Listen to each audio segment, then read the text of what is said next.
99.9% of people that are considered to be a criminal, a felon, they are good people. They are loved by someone, or at least were loved by someone. They are people that have taken a wrong path in life, but what you don't realize is that they are good people at heart. They just are missing certain things that we have. And who are we as a society to say, well, you're no longer a victim, you're a villain? When do you stop becoming a victim and when do you turn into a villain is the question that I thought about. And it's something that really changed how I perceived people that are accused of crimes. My name is Jessica Jerving. I am a criminal defense attorney with the law offices of the Public Defender, County of Riverside, and I fight for people that nobody cares about. I went to UW-Madison in Wisconsin. It's a school that I've always wanted to go to. Family has gone to, so I was really excited to go, but I didn't know what I wanted to do. And in fact, I really didn't find out what I wanted to do throughout the entire time I was there, because I didn't find a passion for anything. But I knew what I wanted to do was help people, take a stand for people, fight for people, and if I could find something that I was passionate in that regard, I would be happy. So I applied for law school in San Diego, and I got in. So I started law school. I loved it. I excelled in it. I did really well, where my grades in undergrad were My grades in law school were amazing. I was at the top of my class. It was just a wealth of information that I had never known before, and a way to think about things that I had never really understood. How to think and how to present your thoughts and arguments in a way that's persuasive.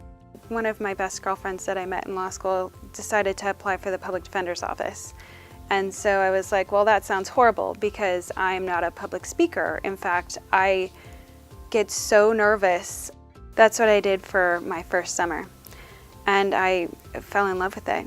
It was just really rewarding. What you will find most often in our prison population and our jail population, people that get arrested very frequently for crimes, they have a number of issues that maybe you and I do not have.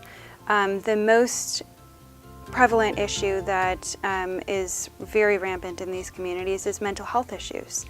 And there was a long time ago in our population that we actually cared about them. Now what we do is our mental health facilities are our jails. Another issue that you're going to find is that they have issues with substance abuse. The final issue that I see most of the time, they were raised by somebody that was, a drug addict that left them on the streets to their own devices.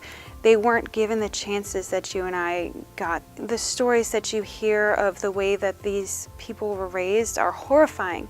What we don't understand is that the people that are accused of these crimes, convicted of these crimes, they never really got a shot. Some of them may have, but most just never got a shot like you and I did. I'm not trying to say that what they did was right. No one is trying to say that someone that commits a crime makes a correct decision. But what we don't understand is what leads up to that decision to be made, what leads up to the wrong decision to be made is really important and really is life-changing. We try to find a treatment program to match them with, so that, when they are released, they're not coming back to us, that they can actually find a way to navigate through society in a way that's healthy, as opposed to relying on their old crutches. The hardest part of the job is to prove to someone else the worth of someone. But I think that everybody's worthy. As long as you care and you put 100% of your life into this job, it's going to take everything out of you. If I wasn't doing this, I would want to work for like the ACLU, or I would want to work for the Innocence Project, which I did in the past and loved. I would want to do something where I was fighting for somebody that needed it, that didn't have their own voice.